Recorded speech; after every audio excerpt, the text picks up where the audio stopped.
L'idée, c'est qu'on puisse vous donner un peu la parole aussi, mais disons que Franck va vraiment aborder, par rapport aux questions qu'on a reçues, que certains ont envoyées, la partie qui va vraiment avoir attrait à l'animation. Parce que bon, effectivement, lui a son expérience en ce moment avec les pépites, donc il va pouvoir aussi vous faire un peu un feedback par rapport à ce qui marche et ce qui marche moins bien dans son animation. Et moi, je vais vraiment me concentrer sur la partie le pourquoi et la création, parce que même si on parle d'une communauté d'anciens, ça marche pour tout type de communauté. Donc voilà, je pense que tout le monde pourra s'y retrouver, même si chacun a ses cas spécifiques. Et puis après, faudra pas hésiter à nous couper à un moment donné aussi si vous avez des éléments pour rebondir parce que certains d'entre vous sont déjà bien, je pense, armés sur la question aussi.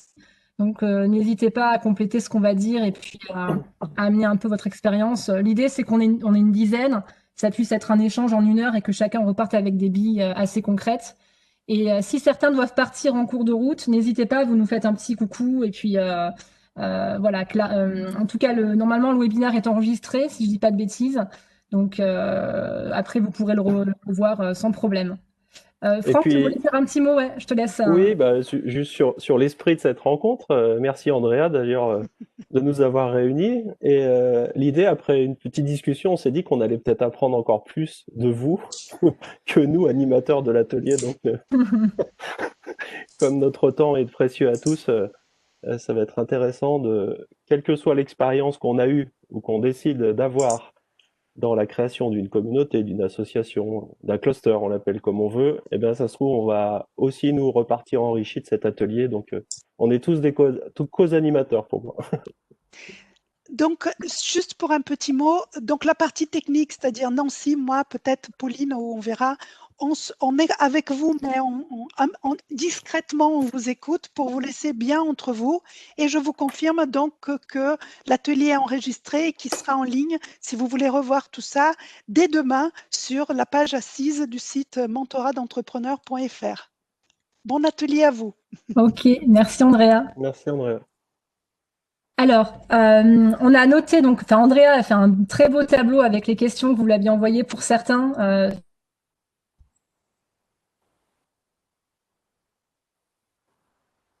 À partir Ah, Pascal, je pense qu'il faut que tu coupes, coupe peut-être ta vidéo, tu dois manquer de bande passante là.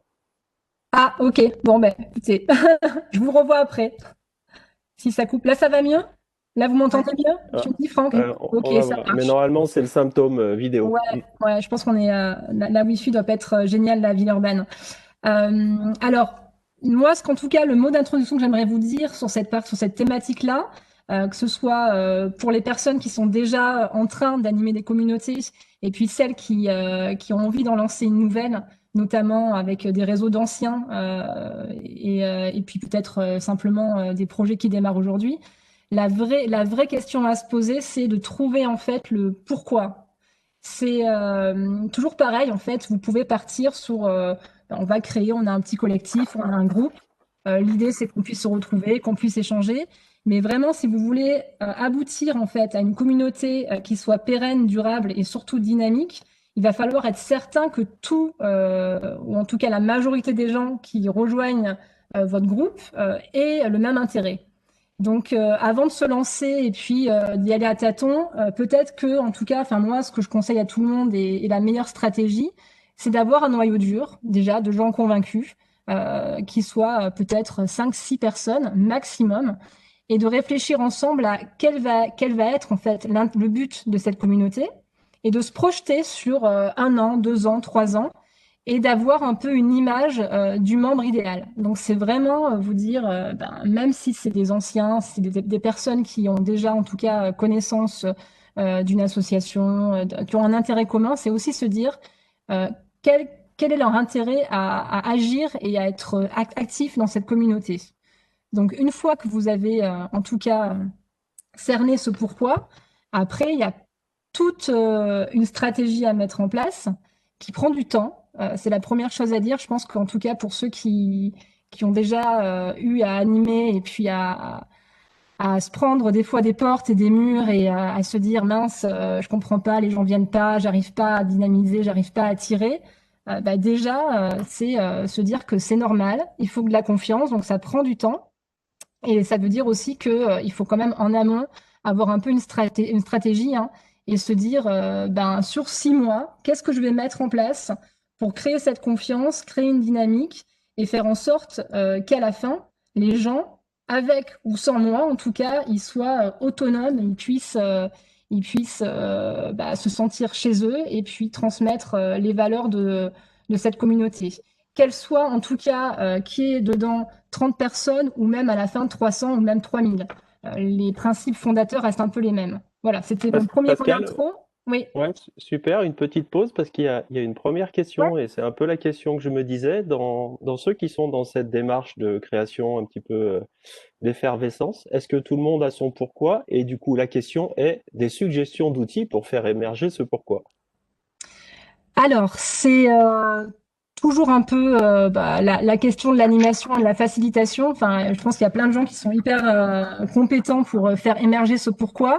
En tout cas, il faut réfléchir à un persona. Enfin, moi, je dirais qu'il n'y a pas forcément un outil particulier. Il faut avancer, comme je pense que beaucoup le font déjà, avec un système de post-it. Hein. Alors, comme on est tous confinés et à distance, c'est un peu plus difficile, mais le principe reste le même. Hein. C'est d'arriver à se projeter sur quel va être mon membre idéal et que chacun, en fait, dans le noyau dur, simplement, avec des post-it, partage ses idées et au bout d'un moment, bah, c'est un peu un travail collectif. Hein, et en tout cas, moi, j'ai pas d'outil particulier. Je pense que c'est déjà bah, Miro. Je sais pas si Clara, tu l'avais testé. Tu peux nous en dire un petit mot si tu veux, Clara. Je te laisse le micro. Oui, en fait, je l'ai testé pour des cours que je donne à des étudiants et puis et pour des ateliers un peu créa. Et en fait, c'est vraiment un outil très très facile à prendre en main, je trouve, et qui vous permet vraiment d'avoir juste des post-it ou justement de créer des équipes et qu'elles bossent entre elles sur leur espace de travail et vous voyez tout le monde travailler en direct. Et puis c'est assez intuitif, donc voilà, super outil. Comment s'appelle cet outil, Clara, s'il te plaît? C'est Miro, je l'ai mis dans le chat en fait. Ah d'accord, je viens de voir. Miro. Je Ok. peux peut-être vous trouver le lien direct. Et du coup, sur notre salle virtuelle, là, on a à peu près moitié-moitié en création et d'autres qui sont plutôt dans le développement. Ou c'était, a priori, il y a beaucoup de projets qui sont aussi en phase d'amorçage.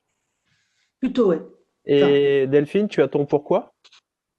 Tu as ton Bah, noyau disons dur? que moi, j'ai mon pourquoi enfin, mon pourquoi. Mais Ouais. après, effectivement, il faut qu'on se mette à plusieurs pour le fameux groupe de travail se mettre en place pour qu'on puisse échanger et voir si mon pourquoi correspond au pourquoi du membre idéal, si j'ai bien noté. Et alors, c'est quoi ton pourquoi? Oula, attends, moi, j'ai pas prévu de réviser toutes mes notes, mais moi, mon pourquoi, c'est garder le lien, en fait, le plus grand pourquoi. C'est pourquoi je veux continuer à faire un réseau d'anciens, c'est en dehors du côté business, c'est garder le lien, voilà. Encore plus en ce Et, moment. Mm. bah, bizarrement, oui, Mm. voilà. C'est peut-être le principal. Après, j'ai fait une liste de 6 ou 7 propositions, mais le premier, c'est celui-là, en fait. Voilà. Mais Mais après, à discuter avec d'autres personnes qui sont intéressées pour échanger et après interroger d'autres personnes. Parce qu'évidemment, une personne, deux personnes, pour avoir le membre idéal, c'est de pouvoir effectivement échanger, quel que soit l'outil, mais déjà, voilà, déjà échanger sur le niveau du groupe. On a vu que est-ce que Agathe aussi était, je crois, en phase de constitution. Alors nous, c'est un cas un petit peu particulier parce que, en fait, moi, déjà merci, je trouve que c'est vraiment très très bien là ce que vous faites au mentorat, aux assises des mentorats. Moi, je découvre cette année. Nous, on a à la fois la question de la communauté d'alumni pour nos entrepreneurs, mais à la fois pour nos bénévoles parrains. Donc, en fait, c'est deux approches complètement différentes. Et on a une vraie difficulté du côté des parrains bénévoles parce qu'en fait, on n'arrive jamais à les réunir tous ensemble. Il y en a toujours un qui a autre chose à faire, on l'entend complètement.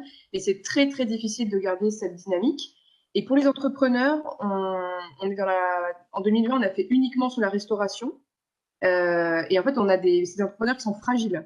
Donc, en termes de mobilité, d'accessibilité, etc., on a beaucoup de mal à les réunir aussi parce que certains n'ont pas d'ordinateur, certains n'ont pas la voiture pour venir à l'instant T, etc. Donc, au-delà du pourquoi, qui est vraiment une communauté d'échange, de retour d'expérience, c'est le comment qui pose Ouais. une question. Ouais.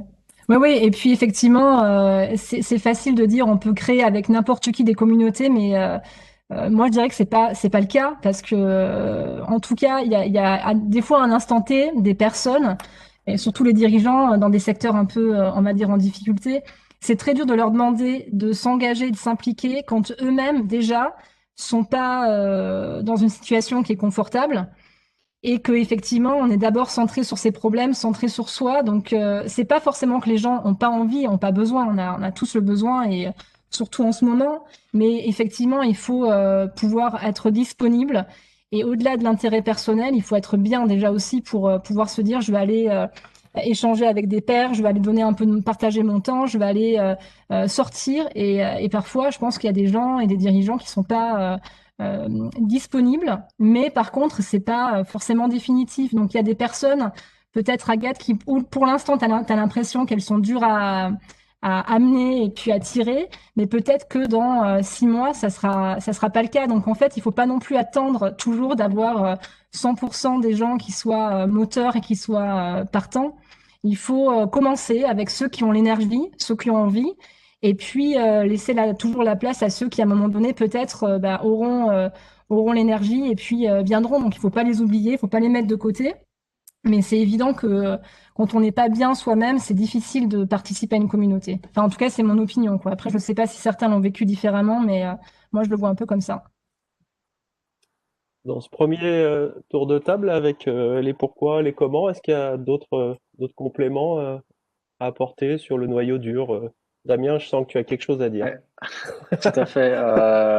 Nous, typiquement, voilà, je suis président de la cuisine du web depuis assez peu de temps. La cuisine, maintenant, ça va faire 8-9 ans qu'elle a été créée. Et malgré que ce soit une communauté de 150 à 200 adhérents, il y a un essoufflement qui est en train de se sentir. On sait qu'on répond quand même toujours à un besoin, mais c'est vrai que la cuisine du web d'il y a 8 ans, 9 ans n'est plus la même cuisine du web que la cuisine du web d'aujourd'hui. Et les adhérents et même, je dirais l'audience autour de la cuisine a une perception de la cuisine qui n'est pas forcément celle de ses débuts. Et nous, en fait, on a fait très peu évoluer le positionnement justement de la cuisine, sa mission, son pourquoi. Et c'est justement un travail là qu'on est en train de faire. Alors toujours avec un ADN dont il faut quand même qu'on garde les racines, qu'on a envie nous de continuer à faire avancer et qui sont celles pour lesquelles on a déjà nos adhérents aujourd'hui. Mais il y a aussi des demandes d'évolution, plus une audience qu'on ne touche pas forcément et que nous on a envie de toucher. Et donc ça, c'est un vrai travail qu'on est en train de faire là, avec tout le conseil d'administration de la cuisine depuis maintenant un mois, qui doit donner justement une nouvelle feuille de route pour à partir de janvier. Mais c'est vrai que c'est assez difficile de perdurer dans le temps sans vraiment bouger, sans bouger l'arbre, quoi. Ouais, merci Et- Damien. Je pense qu'il y a d'autres expériences qui iront dans ce sens. Oui, moi j'essaie de m'interroger sur les besoins. Parce que si je nourris un besoin, les gens viennent. Voilà, donc après, les besoins, ils évoluent et c'est ça toute la difficulté. Mais si on nourrit un besoin, en général, les gens viennent. Besoin selon Maslow? Oui, mais bon, après, voilà, tout dépend du profil de la communauté. Mais si on s'interroge sur les besoins, pourquoi ils viennent, et qu'on nourrit ce besoin, ils viennent. Alors l'expérience de Damien est intéressante parce que c'était vraiment une des communautés pionnières, Mm. la cuisine du web, et qui effectivement est en train de chercher son second souffle. Oui, Donc, parce que les besoins évoluent en fait. oui, et puis il y a une lassitude aussi, parce que des fois, enfin bref, ça j'en parlerai par rapport à l'expérience des pépites. Mm.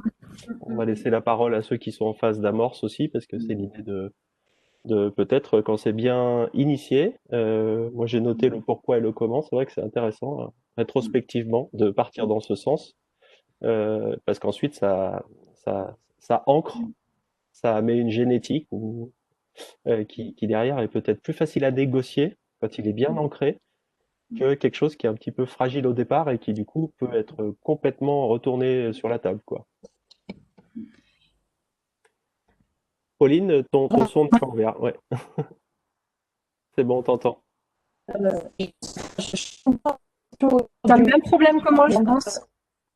Ouais, au niveau du son, Pauline, on te reverra un peu plus tard. Elle a disparu. Faut préserver ta voix. Je comprends. Ah. Il y a peut-être plus grave que... Non, on t'entend pas, Pauline. On va essayer d'attendre que ce soit meilleur. Mais Pauline, écris ta question si tu veux, ou ta remarque sur le chat, si tu y arrives.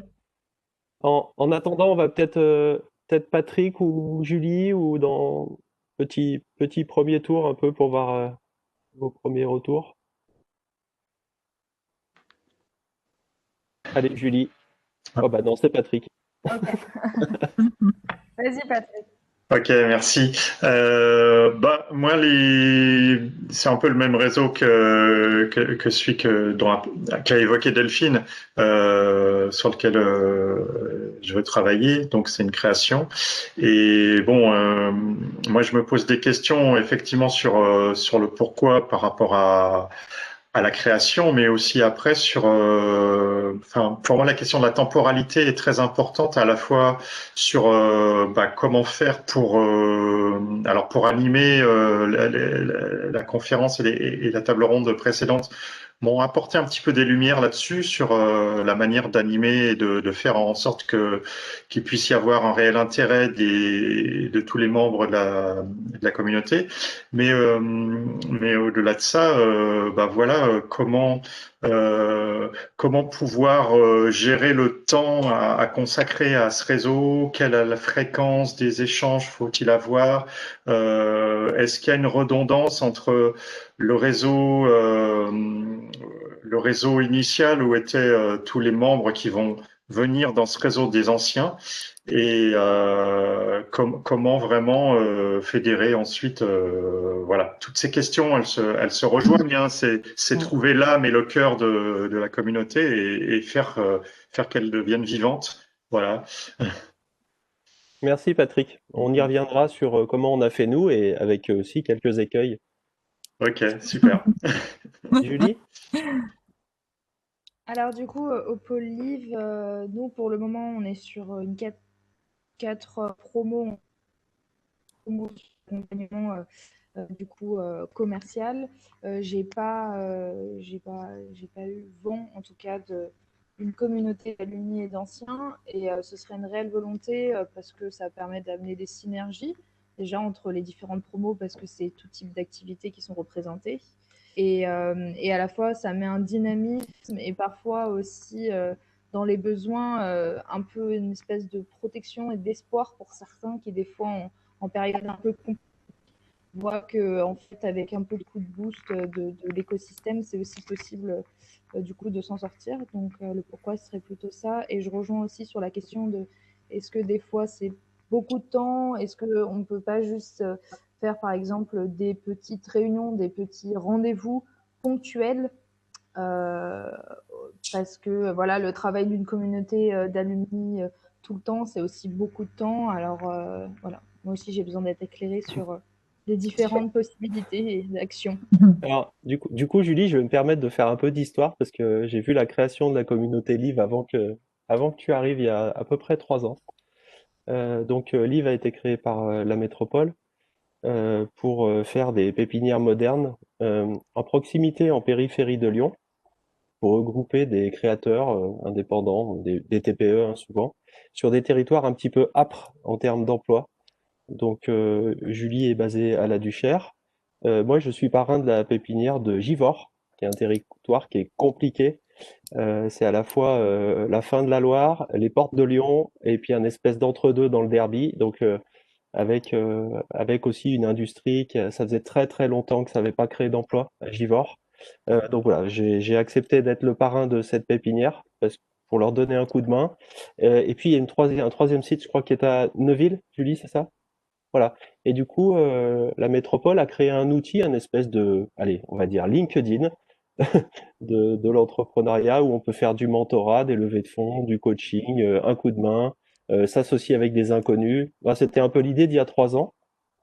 Et c'est intéressant, et c'est le projet la création de ce dont parle Julie est arrivée après la création du programme Live Lyon Ville des entrepreneurs. Enfin voilà, il y a eu tout un marketing territorial autour de ça, mais qui est intéressant pour relier les gens y compris dans le physique, c'est-à-dire qu'ils ont un lieu de réunion, ce qui est aussi un des points peut-être délicats dans vos communautés. Alors on parle en état normal, hein, pas en période Covid, mais ça peut être un des sujets, que ce soit une association, une communauté, à un moment donné, il faut trouver un endroit pour se réunir. Parfois, c'est un problème. En tout cas, c'est un peu l'idée du programme Live aussi.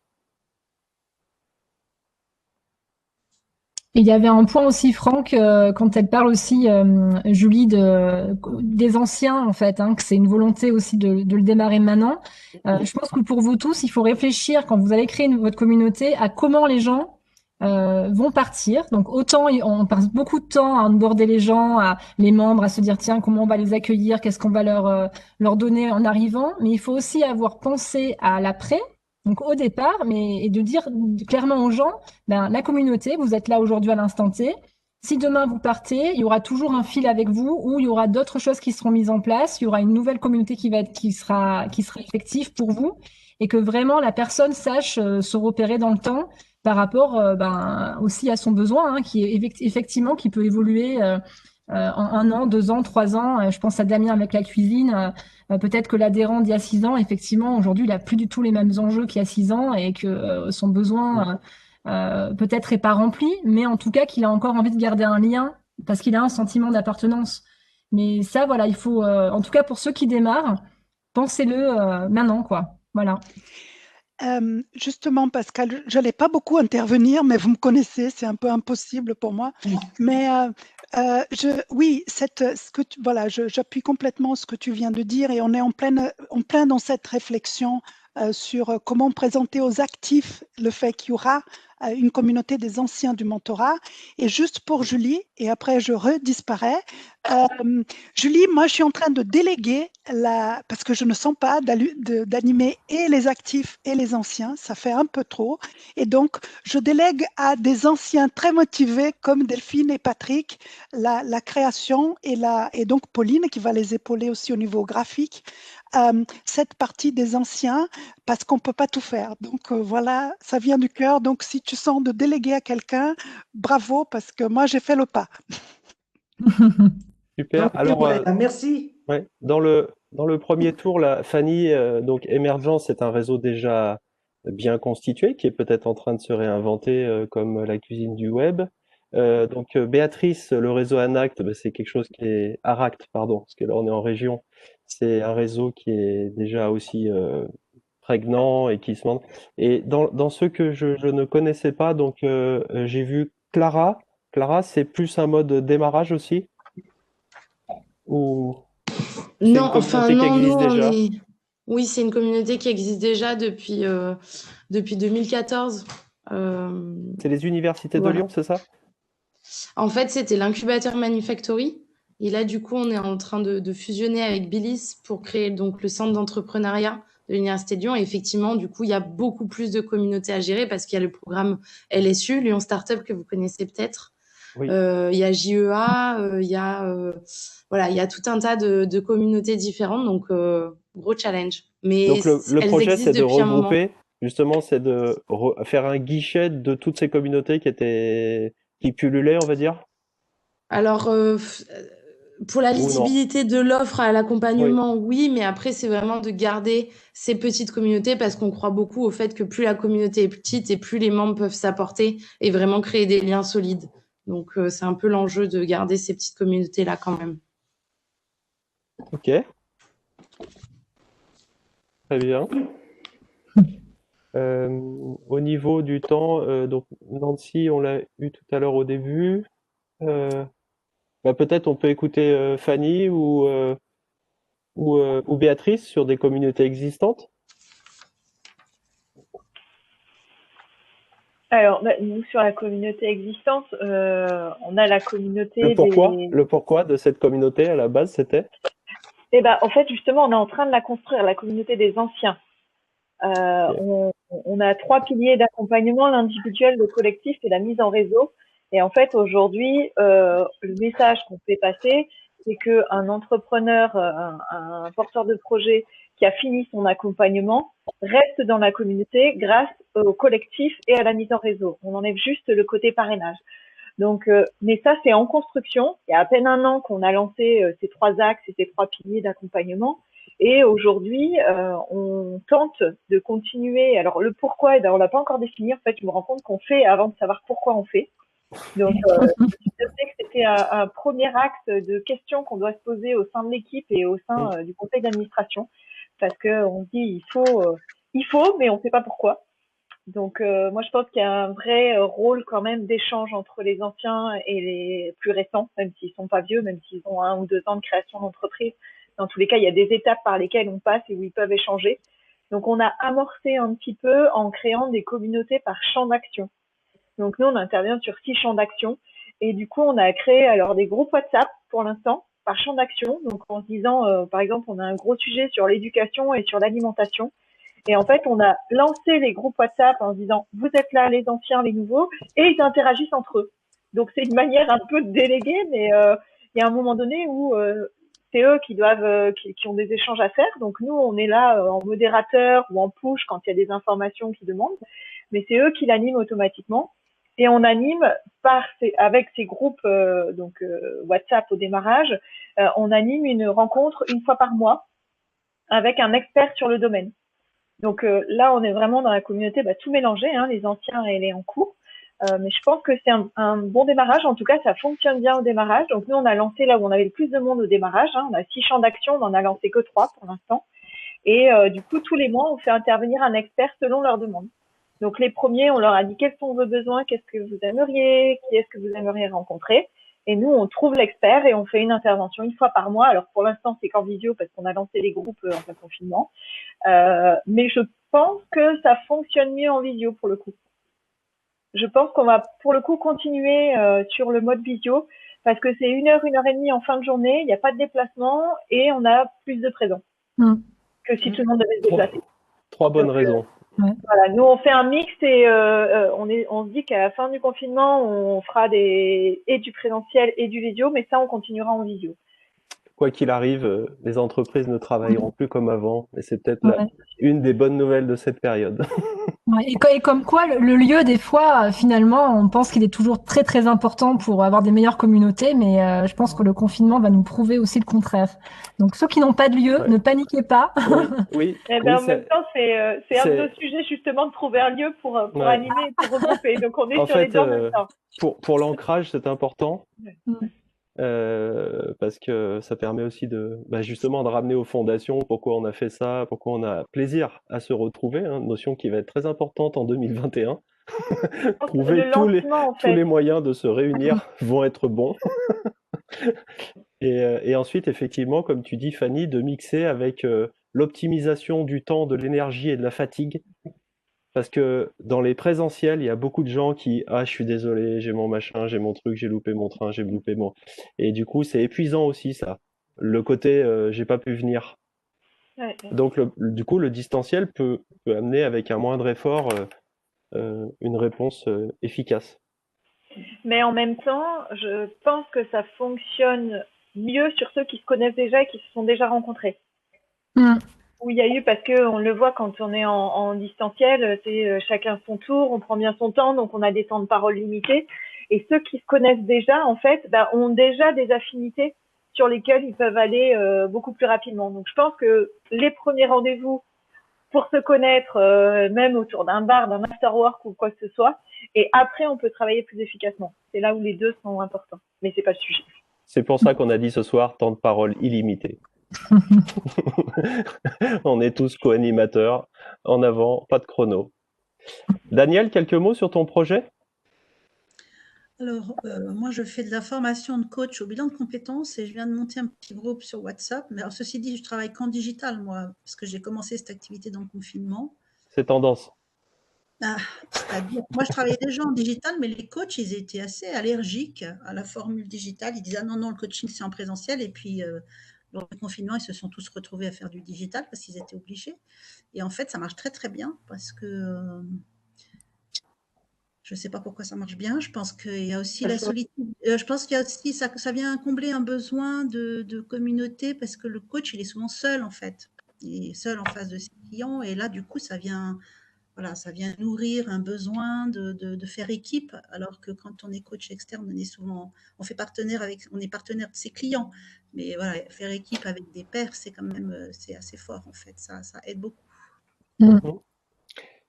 J'ai pas entendu Camille sur le projet. C'est Sport dans la ville, Camille, c'est ça? Je sais pas si il ou elle est là. Camille, du coup, c'est. Non, voilà.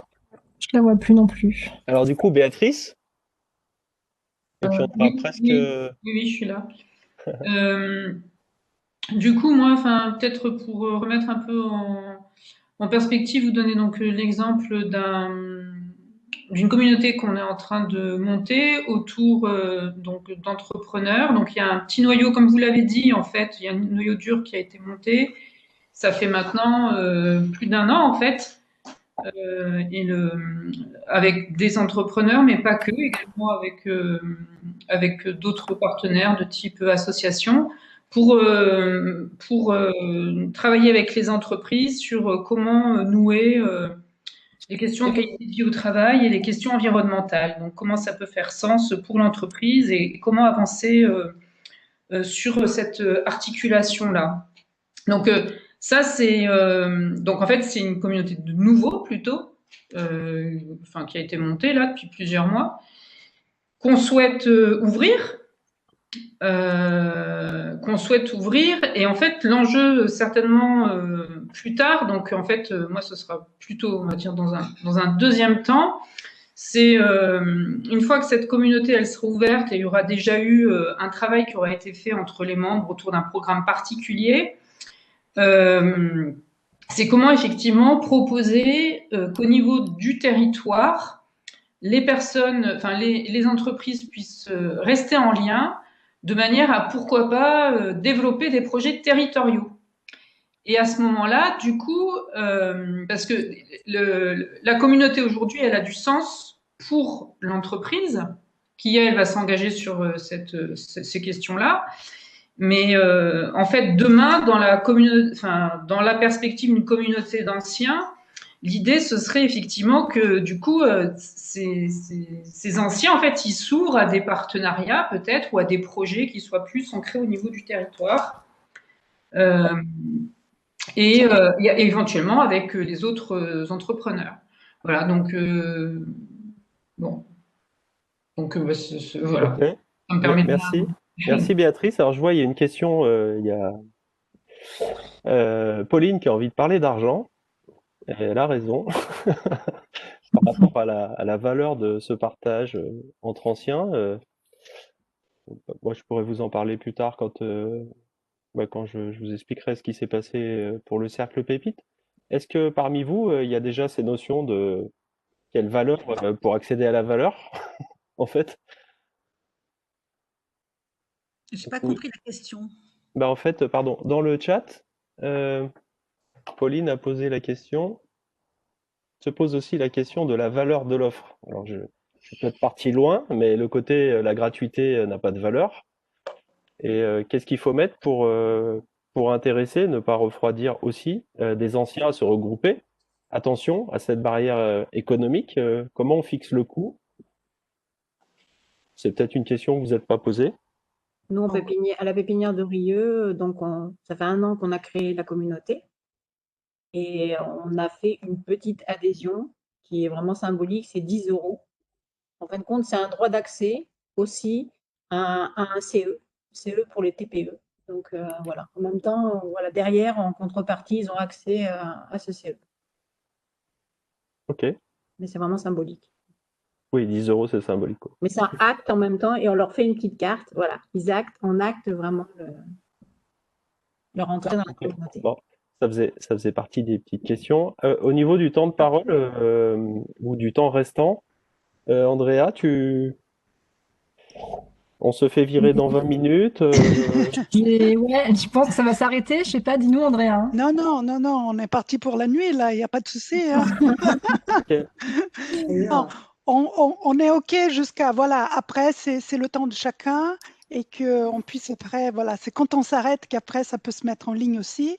Donc, on était parti sur la demi, mais si on dépasse un peu, c'est pas grave, on est entre nous, on passe un bon moment. Mais je pense qu'au-delà de moins le quart, voilà, ça commence à Ok, faire beaucoup. merci Andrea. Merci. Moi j'ai noté déjà beaucoup de questions initiales à se poser, le pourquoi, le comment, faire équipe, se relier, le territoire et rester en lien. Donc c'est quand même des mots qui sont revenus souvent dans vos premiers échanges. C'est certainement parce que ça permet de définir la raison de la communauté et c'est pas un projet parmi tant d'autres et qui du coup n'aura pas de sens et du coup n'aura pas d'adhésion au sens adhésion collective, pas de coût de l'adhésion. Donc en tout cas c'est les mots que vous avez les plus cités. Alors j'ai pas d'algorithme, hein, j'ai mon mon stylo et donc je pourrais y revenir quand on parlera de notre association. Est-ce qu'il y a quelqu'un qui n'a pas eu le temps de parole ou de se... Pascal, j'ai pas tout noté. Oui, Mais Julie? je pense qu'on a. Ouais. Oui, je voulais juste rebondir sur au-delà de coûts d'adhésion monétaire. C'est difficile, j'imagine, de demander une adhésion peut-être monétaire qui a une réelle valeur par rapport à l'offre quand on débute, parce que du coup, on débute du coup cette communauté d'entrepreneurs. Donc, et puis c'est l'apport de chacun qui a de la valeur aussi. Donc, moi, je trouve que c'est difficile le rapport au monétaire, mais à la fois, comment pas se perdre aussi dans le temps qu'on y accorde pour eux, pour nous aussi, pour la réelle valeur de ce que ça apporte à la fois pour chacun et pour, par exemple, notre communauté et notre offre et nos anciens par rapport à nos nouveaux. Voilà, je suis d'accord que parfois, alors je viens d'arriver tout juste dans la structure, mais je l'ai noté, parfois il y a ce rapport à la valeur avec des intervenants bénévoles, des choses comme ça qui se perd, je trouve, au niveau de certains des entrepreneurs et qu'il est C'est un des risques. nécessaire un peu de rappeler que voilà, que c'est quelque chose de la métropole, que c'est un plus, une réelle aide. Et voilà, je trouve qu'à vouloir faire beaucoup de choses, c'est important, mais il y a encore cette mesure de valeur qui est particulière et qui semble, à mon sens, important avant de créer une communauté, être sûr qu'ils aient la notion et la conscience que ça a une réelle valeur et c'est un réel investissement aussi. Ben, en tout cas, Julie, il y a une vraie, il y a beaucoup de communautés qui se sont créées de manière bénévole avec des personnes qui étaient hyper engagées. Ça peut tenir, ça tient toujours, hein. Mais il y a un moment où les gens aussi s'essoufflent et que finalement, on en revient toujours. Il y avait une communauté qui était hyper active dans le marketing digital et puis donc je les voyais échanger entre eux et puis il y avait ce problème effectivement de dire, ben, aujourd'hui, on y passe trop de temps, c'est pas notre activité principale, on n'est pas payé pour ça. Et il y a une limite à ça. Et en fait, l'animation, et donc du coup, Franck pourra vous en parler, l'animation, c'est du temps, et le temps, bah, c'est de l'argent. Et à un moment donné, on peut toujours espérer que les personnes s'engagent bénévolement, et c'est super, mais il y aura à un moment donné un essoufflement. Et s'il y a moins d'animation, il n'y a pas de miracle, hein. Il y a un moment donné, le soufflet retombe aussi. Donc, il faut peut-être être clair sur cette valeur qui est l'animation et que cette animation, à un moment donné, ça demande du travail, du temps, Et des beaucoup moyens. de choses, et des moyens, et que s'il n'y a pas ça, vous pouvez toujours avoir des gens bénévoles, mais au bout d'un moment, moi, j'ai eu affaire à tout ça, ça peut pas tenir, quoi. C'est difficile, en tout cas. Voilà. Pascal, si tu veux, on peut parler de notre histoire là. On profite de ce moment et puis ensuite ça va générer d'autres questions parce que je vois que c'est 17h17. Ouais. Tu veux parler un peu peut-être, toi, comme tu es encore dedans dans le cercle Pépite. Moi, j'avais simplement un mot à dire par rapport à l'expérience que j'ai vécue dans plein de communautés. Je pense que souvent on se met une pression qui est très très importante et on attend d'une communauté qu'elle soit très très active, très dynamique. Enfin, on y met beaucoup de pression derrière et que finalement parfois avoir un simple groupe de personnes qui partagent et qui s'entraident, c'est pas forcément une communauté, mais c'est déjà très bien et on entend, chacun y met sa propre définition. Donc moi, je vous conseillerais aussi de des fois descendre un peu la pression et de vous dire déjà si en tout cas il y a un groupe de personnes qui s'entraident et qui partagent, même si c'est pas aussi conséquent que ce que vous attendez, c'est déjà un bon début. Voilà, c'était un peu la note positive Ouais, mais de mon côté. t'as raison. Pour moi, c'est la différence entre le réseau et la communauté. Alors, la communauté, vraiment, Un peu c'est un groupe moi, c'est la des gens. différence que je fais. Ouais. Le réseau, c'est voilà, c'est un endroit où on peut ressources, mais où on n'investit pas forcément au quotidien. Alors que la communauté, il y a un lien pour moi qui est plus rapproché entre les membres. Oui, il faut que les gens agissent entre eux, en fait. Une communauté, la vraie définition, c'est des gens qui agissent aussi entre eux pour un intérêt commun. Donc, Voilà, et c'est qui plus qu'un interagissent. réseau. Voilà. Alors que le réseau, c'est souvent c'est un lieu où voilà un lieu ressource, Mhm. et, mais c'est pas forcément encore une communauté. Tout à Enfin, moi, fait. c'est comme ça Mais que je c'est bien. le vois. Après, voilà, je suis pas. Non, mais c'est une nuance importante. Ouais. Je suis philosophe Alors, à la base, alors je pense que. on n'est jamais assez philosophe. Je vais vous parler de notre communauté, groupe, association. Vous me direz ce que c'est. Voilà, donc je vais partager, si vous le souhaitez. J'ai fait 2 slides, hein, donc j'ai pas mis des moyens énormes, en tout cas pas ceux de la sauce. Hop, partager. Donc c'est une communauté d'anciens. Est-ce que vous voyez tous? Oui. Ouais. Donc, pour entrer dans notre communauté d'anciens, il faut avoir été labellisé Pépite.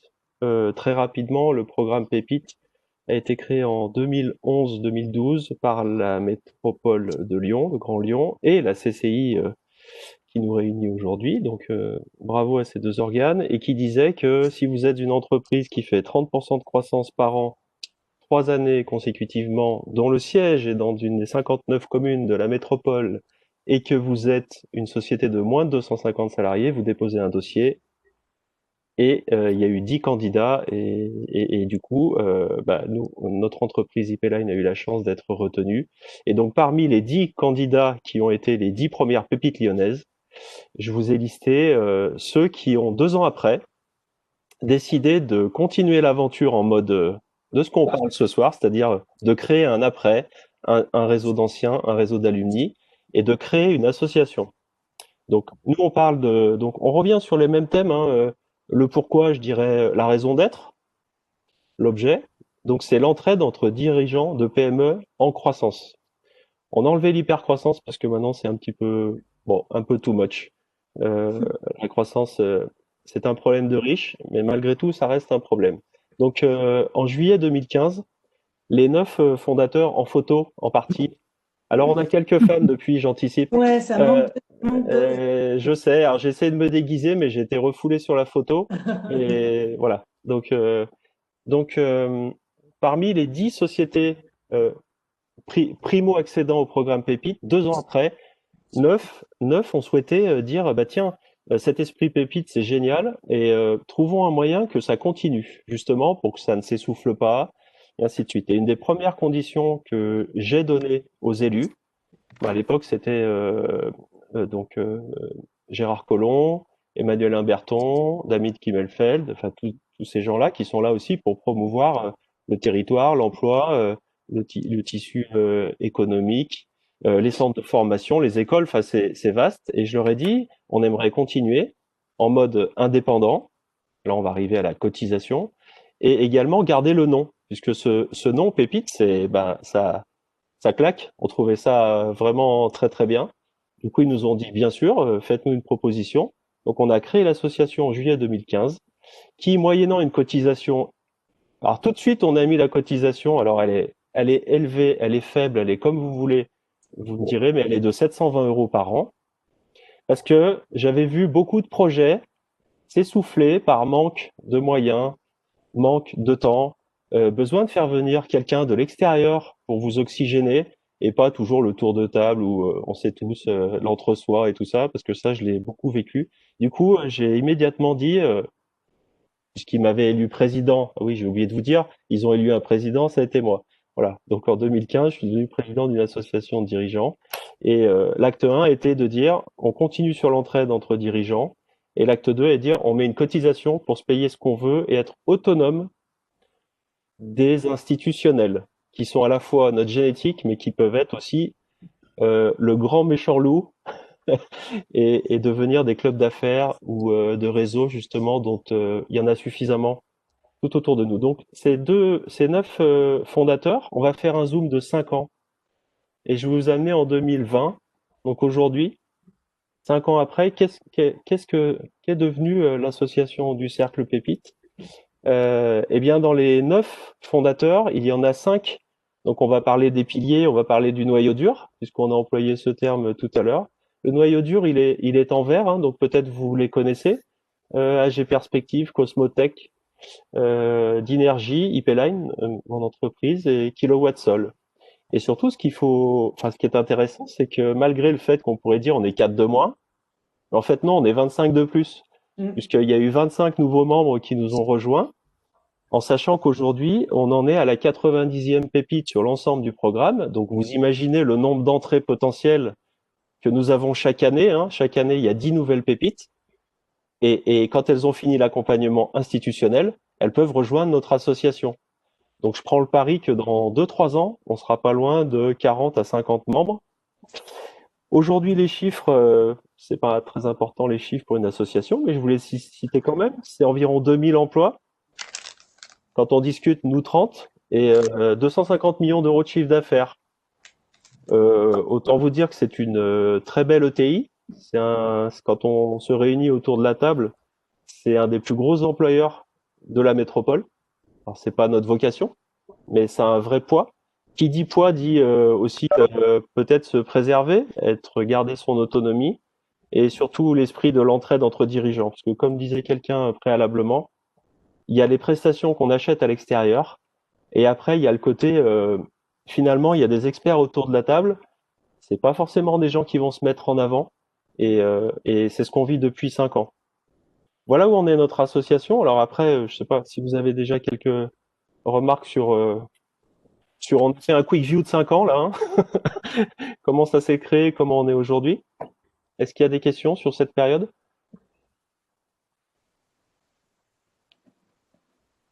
Alors, il n'y a pas de questions. J'en ai une. Ah, oui. Pardon. Vas-y, Delphine. Concernant le noyau dur, j'imagine que toutes les années, il y a, comment ça s'appelle, un groupe, je sais pas. Il y a un conseil d'administration, une réunion, une AG, une assemblée générale, puisque c'est oui, en fait, comme tout assoce, tout. Oui, c'est ça, oui. Avec, un bureau.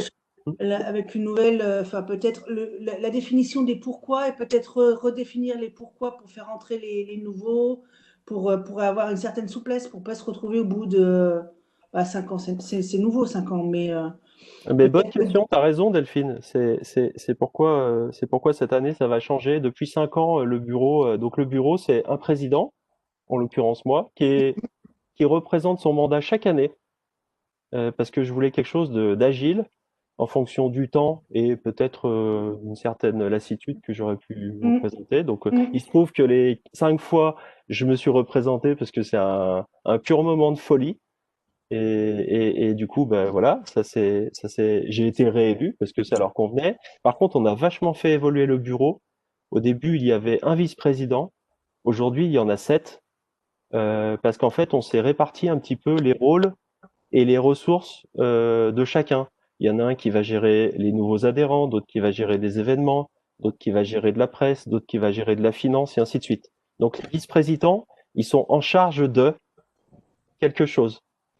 C'est hyper important, c'est une modification qu'on a apportée il y a 2 ans, et je trouve ça bien parce que on gagne pas d'argent dans ce projet. Il y a aucun pouvoir, aucune médaille à gagner, et c'est vraiment s'engager sur un domaine d'expertise, quelque chose qui nous fait du bien, quelque chose que ne retrouve pas dans nos entreprises.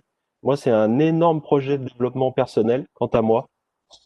Je suis devenu leader d'une communauté de dirigeants brillants alors que je suis autodidacte. Donc Danielle se marre parce qu'elle me connaît un petit peu. Mais ça a été génial pour moi. C'est du développement personnel, c'est du travail sur soi, et surtout de partager un petit peu ce qu'on ne connaît pas forcément de soi. C'est les autres adhérents qui nous le rendent. Et ça, c'est un vrai cadeau. Alors pourquoi une cotisation? C'est que on a besoin de se réunir et on prend des super endroits qui font rêver, on a besoin de se faire plaisir. Donc, eh ben, on fait pas des tartines soi-même, on fait venir un traiteur ou quand on se réunit, on se prend des endroits où, si vous voulez, l'argent n'est pas une limite, alors que dans une association ou dans une communauté, c'est souvent ce qui va tout de suite étouffer quand on a des contraintes budgétaires, quand on a des difficultés à voir, par exemple, quand on parle de prévoyance sur le risque du dirigeant. Alors, il y a 3-4 ans, on trouvait ça. Maintenant, aujourd'hui, il faut un expert, il faut du juridique, il faut quelqu'un qui ait l'habitude de ces sujets-là. Quand on l'a pas autour de la table, il faut pouvoir débourser un joli billet pour une matinée.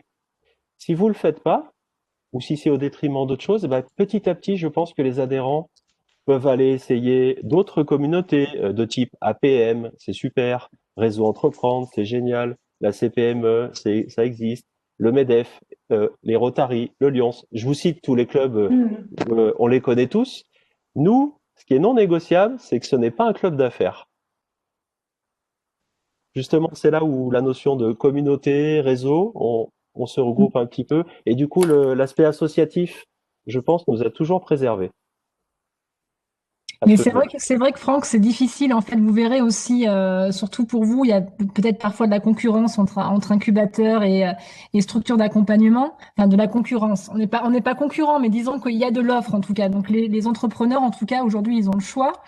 Et c'est vrai qu'à la fois, il faut être performant sur ce que vous amenez comme valeur, donc dans le service, l'animation, les gens que vous allez inviter, l'apport de connaissances que vous allez amener, mais être autant performant sur le côté sentiment d'appartenance et beaucoup plus humain, et que les gens finalement, même si des fois le service il est pas fou, ils seront heureux d'être là et ça sera les gens autour qui feront que les gens vont revenir en fait. J'aime Donc, il y le a un peu terme cet heureux. équilibre.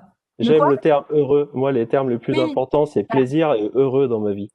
C'est ça, en fait. Il y avait une phrase très juste qui disait une communauté, c'est un groupe de personnes où il y a un peu d'amour, même des fois beaucoup d'amour. Mais Mais carrément. s'il n'y a pas ça, en fait, les gens, ils vont venir consommer et il y aura une vision, en fait, qui va être utilitariste. Et moi, c'est ce que je reproche parfois à certains personnes un peu opportunistes qui veulent monter des communautés, c'est qu'ils ont une vision purement utilitariste, en fait. Et ça, Oui. c'est un vrai problème parce qu'en fait, on est dans un monde déjà qui est compliqué, qui est plein de compétition et je trouve qu'en tout cas notre rôle à nous en tant qu'animateurs, c'est de montrer qu'on peut partager, qu'on peut collaborer, qu'on peut coopérer et que des fois derrière il y a juste rien à en attendre en particulier, hormis d'être ensemble. Du bon Voilà. sens Ouais, c'est un pragmatique peu voilà, et c'est voilà. un peu bisounours, mais je pense que Non, mais moi j'y crois à fond. On est chez Teletubbies, c'est pas parce que tu es dirigeant ou président d'association ou autre que tu sais tout. Souvent, à la tête de ces organisations, ces gens, il faut accepter de ne pas savoir justement. C'est là où on progresse. Et en tout cas, c'est cette humilité ou cette manière de dire je vais affronter la réalité. Et la période qu'on vit, c'est un truc de fou. Tous les business plans, tout ce que tu avais prévu s'effondre. Donc tous les soirs, tu dois remettre en question tout ce que tu as prévu le lendemain ou ce que tu avais prévu à tes investisseurs, les gens qui avaient mis de l'argent par rapport à quelques actions que tu voulais céder. Donc on a vécu des choses très très très très dures, mais hyper qui ont continué d'ancrer les gens dans cette association, ce qu'on a partagé, par exemple vraiment des gros désaccords entre associés, un fonds qui te demande d'aller trop vite alors que tu es déjà à l'agonie. Donc voilà, c'est des choses très, très sensibles et qui font ensuite créatrices d'emplois ou destructrices d'emplois. Donc on a quand même un enjeu derrière. Je vais vous citer quelques thèmes, parce que c'était une des questions. Les outils, qu'est-ce que vous faites? Comment vous vous réunissez dans vos outils de préparation? Donc les 5 points que j'ai notés qui étaient les plus récurrents dans nos rencontres, c'était la marque employeur et plus globalement la manière de gérer ses ressources humaines. Le deuxième sujet, il est en plein cœur de l'actualité depuis le mois de mars, c'est la gouvernance de son entreprise. Le râteau hiérarchique versus le management d'animation. La compétence est plutôt dans le soft que dans les connaissances des méthodes anciennes de management, on va dire des années 70-80. Le troisième sujet, c'est la trésorerie. Et quand on est en hyper-croissance, ça consomme beaucoup de cash de recruter de nouveaux collaborateurs et de nouveaux clients. Le quatrième point, c'est depuis 5 ans, il revient toujours, c'est l'immobilier. Alors, on a des pépinières d'entreprise, on a le programme Live, on a des coworking. Un des sujets pour une entreprise, quand elle se développe, c'est que ses mètres carrés ne soient pas sa limite à son développement. Sauf que quand vous prenez plus de mètres carrés, les charges courantes cavalent et c'est des fois ce qui fait plonger votre trésorerie ou vos résultats. Et le dernier point, le sujet vraiment qui revient comme un marronnier, c'est la partie notoriété, relations publiques, communication et plus globalement commercialisation de mon offre. Voilà, donc ce sont les 5 thèmes qui sont nos thèmes de pépites, associés à des problèmes de riches. Et je dis à chaque fois que ça reste dans problème de riches, il y a quand même problème. Fragilité. Et je trouve, Franck, enfin, tu me diras si tu es d'accord avec moi, mais dans ce que moi j'ai pu vivre aussi, surtout avec les entrepreneurs, enfin, c'est un public très spécifique, hein, et je pense que, en tout cas, avoir des communautés d'entrepreneurs, c'est quand même, enfin, une cible géniale pour faire beaucoup de choses. Et ce qui, en tout cas, à un moment donné, moi, a vraiment permis de créer ce sentiment d'appartenance, c'est quand les dirigeants vraiment ont eu confiance pour vraiment, comme tu dis, confier aussi leurs vrais problèmes et pas rester en surface. Et là, quand vous avez un dirigeant qui vraiment, à un moment donné, quand on est en réunion de groupe, alors s'effondre, j'irai pas jusque-là, mais en tout cas, Si, tu peux. vraiment, moi, ça m'est jamais arrivé à ce point. Alors, je sais pas comment moi, en tant qu'animateur, j'aurais géré, mais ça doit pas être évident. Mais en tout cas, de faire tomber un peu, les barrières. Et après, chacun commence à se confier. Et alors là, on rentre dans une dimension qui devient presque amicale. Et c'est vrai que ça, c'est un peu le Graal à trouver avec vos communautés, c'est d'arriver à trouver ces moments où Nous, vraiment, c'est ce qu'on ça appelle, fait la différence, quoi. on appelle ça l'échelle du kiff entre nous. C'est-à-dire qu'on se rend compte que pendant 5 ans, là, on a échangé presque avec des inconnus. Là, certains sont même concurrents dans la réalité. Et en fait, on arrive à partager des choses extrêmement sensibles.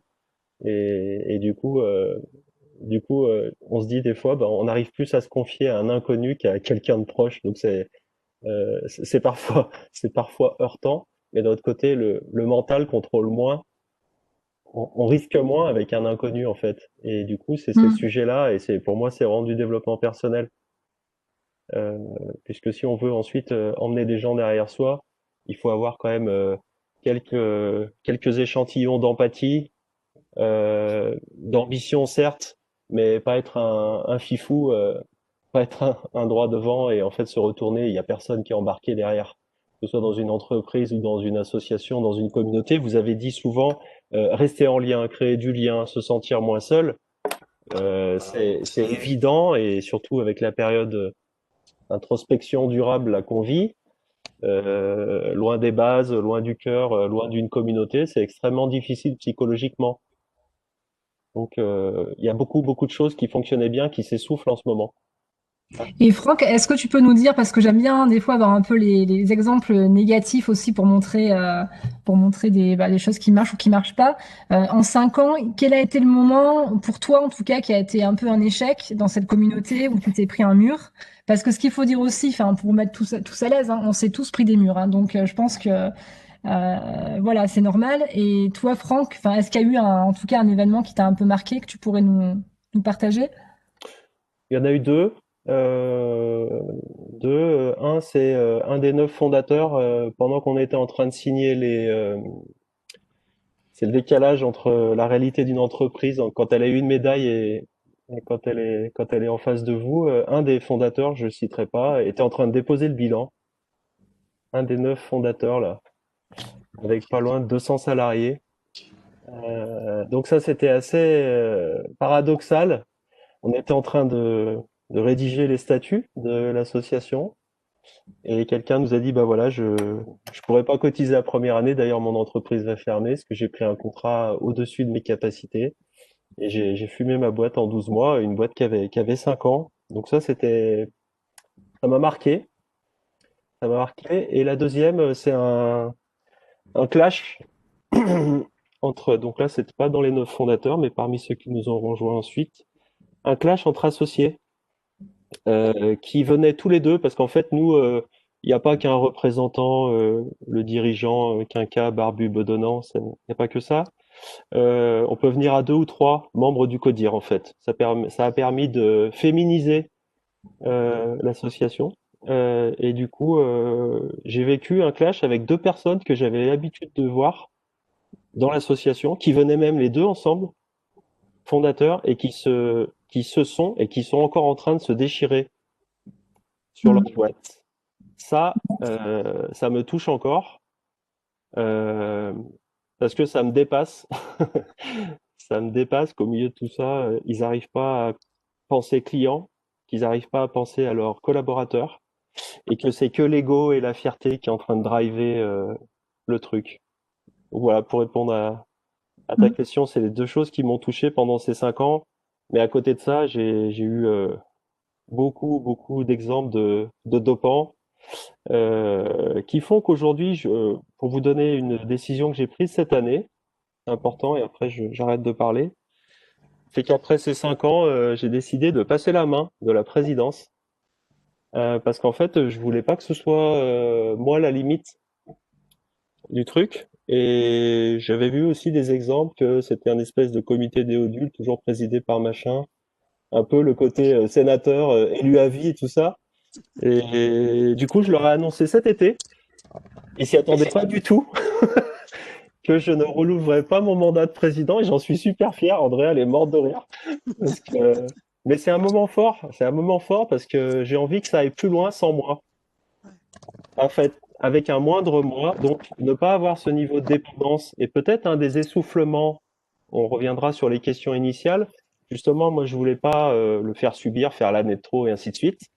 Donc, je leur ai proposé, déjà, je leur ai expliqué pourquoi, que je ne devienne pas la limite du système, et surtout que je me proposerais pour garder ce que j'aime le plus, ce sur quoi je suis le plus compétent et j'ai le meilleur rapport, c'est-à-dire tout ce qui est relations publiques, institutionnelles. Donc, je vais proposer d'arrêter mon mandat de président et de postuler pour un mandat de vice-président en charge des relations publiques. Ce qui me permet de pas abandonner, parce que ça aussi, ça peut être très mal vécu, de pas abandonner ma communauté. J'y tiens. C'est comme nos enfants ou nos petits-enfants, et de contribuer moins, mais mieux. Donc, c'est ma décision de cette année. Et du coup, il y aura un nouveau bureau qui sera élu. Et il y a déjà des jolis ça fait rail, donc ça me fait plaisir. On va modérer tout ça, mais tout voilà. est enregistré, hein. Ouais. Non, mais quand je dis modérer, je suis content que 2 ou 3 personnes aient envie vraiment de dire voilà. Donc ensuite il y aura une élection, hein, il y aura un vote, et puis voilà. Donc en tout cas, c'est l'actualité, c'est notre actualité, et j'ai estimé qu'après 5 ans, j'y crois à fond. Ça va aller beaucoup plus loin. On a créé notre premier contrat de prestataire de service. Que je voulais créer un emploi, et du coup j'ai tendu la main à quelqu'un qui nous a beaucoup aidé depuis 5 ans, qui vient de se mettre à son compte. C'est la personne qui me gère le secrétariat, la communication, les adhérents. Donc je suis content parce qu'on a créé on a créé un emploi, une activité dans une association, ce qui est chouette. Super. Et c'est aussi pour ça qu'il faut des fonds. Et je ne parle plus, Andrea. Non, c'est pas. Excuse-moi pour le... Franck, c'est passionnant, c'est passionnant. Mais par où voulez-vous tous les deux conclure? Parce qu'on arrive à la conclusion. Non, mais là, est-ce que peut-être par rapport à ce que Franck a raconté, à ce qu'on s'est dit là depuis 1 heure, est-ce que certains ont une question très très précise, sachant qu'après on va vous laisser nos profils LinkedIn. Moi, n'hésitez pas à m'envoyer des messages si vous avez vraiment des questions après dans votre quotidien. Je pourrais répondre. André et moi, on a créé un collectif aussi avec un Slack où on a rassemblé les animateurs de communautés d'entrepreneurs sur la métropole. Donc, je pourrais aussi vous inviter pour ceux qui n'y sont pas. Alors, on fait des ateliers mensuels. Donc, voilà. Après, je dirais pas, Andrea, qu'on est une communauté parce qu'on n'est pas très dynamique, mais parce que justement, on n'a pas d'animateur attitré et on fait un peu comme on peut avec le temps qu'on a, mais c'est très bien comme ça. Voilà. Donc, encore une fois, des fois, on met la barre où il faut et c'est très bien. Et Non, mais on est un peu le cordonnier mal chaussé parce oui, qu'on aurait pu animer mieux la c'est vrai. communauté des gens qui animent des communautés. Oui. Mais c'est vrai qu'on ne voulait pas non plus remplacer les rendez-vous livres. Tu vois, rappelle-toi, c'était Oui, c'est entretenu. vrai. C'est Mais vrai. qu'est-ce qu'on fera pour l'année prochaine? Ça, On c'est une verra. autre histoire. Est-ce que quelqu'un, du coup, veut reprendre la parole sur en tout cas, son sujet à lui et sa communauté à lui? Ah bah oui, à fond, j'espère.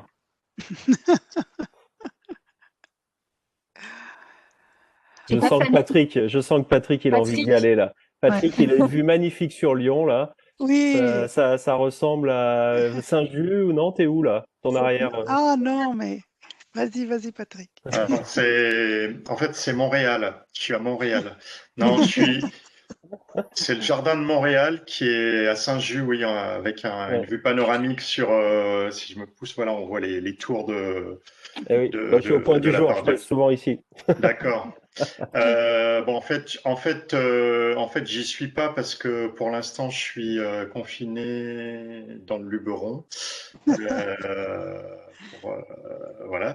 Et du coup, ça fait quelque temps que j'ai pas mis les pieds à Lyon. Mais par rapport bah, je sais pas, moi, j'ai pas encore enclenché sur l'animation d'un groupe.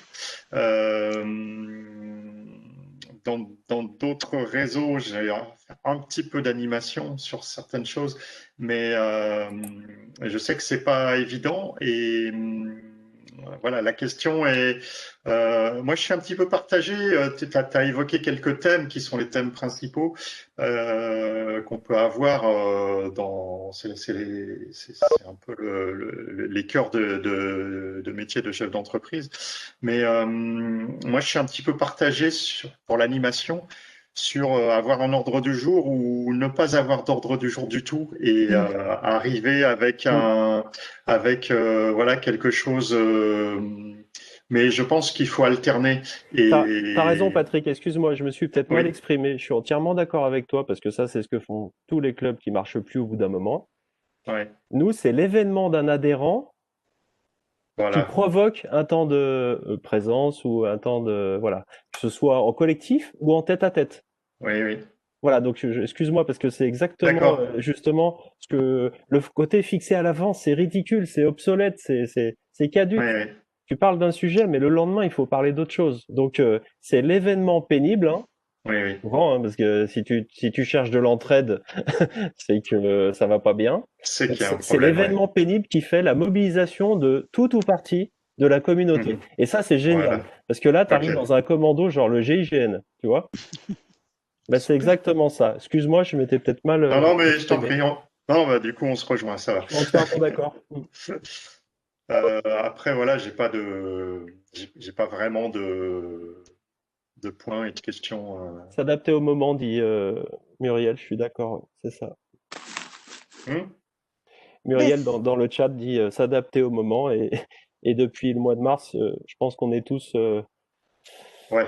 voilà, on voit au jour le jour, on est très content de ça. On est très humble, on fait pas trop de projets long terme, mais il faut quand même en faire. Je vais être obligée de clore ce bel atelier qui a eu lieu. Donc, c'est le premier des assises, parce qu'avant, les assises ont resté au niveau des conférences et des tables rondes.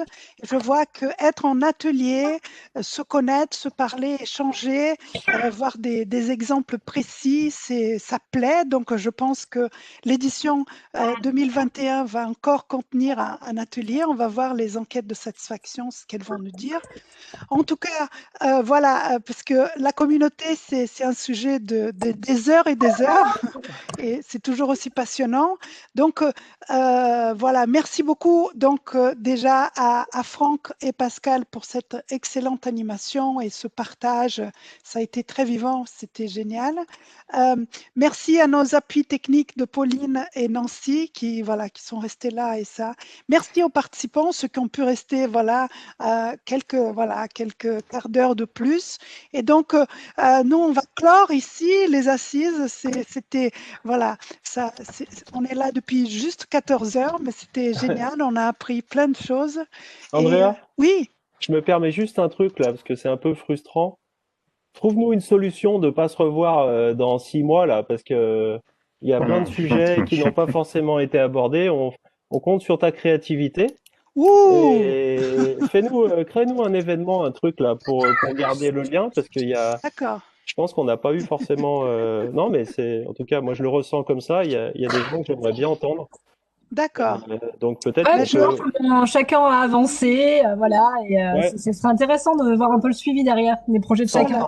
Sans prendre un engagement de fou, mais dire voilà, par exemple au printemps, tu nous refais la même, c'est pas les assises du mentorat, on fait un truc nous là, et c'est le off. On va faire le off des assises de mentorat. On fait le SAV des assises, et ils sont de retour. Donc en tout cas, moi j'y serai sensible et je prendrai du temps. D'accord, génial. Ça a été super. Merci à tous. Et voilà, une très bonne soirée. Voilà, restons ensemble en communauté et partageons tout ça. À très bientôt et une très bonne soirée à tous. Merci. Merci. Merci. Bye bye. Merci, au revoir. Au revoir.